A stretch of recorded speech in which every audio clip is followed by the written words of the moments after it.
Hello everyone, welcome back to the channel. In today's video, I'm gonna explain the difference between blink armed and blink disarmed.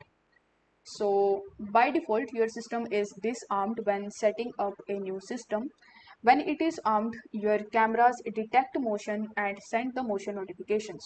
So what is armed or what is arming the blink system means that once it is armed, you can get the motion notifications as well as your camera detect the motion. So this was basically arming your blink system.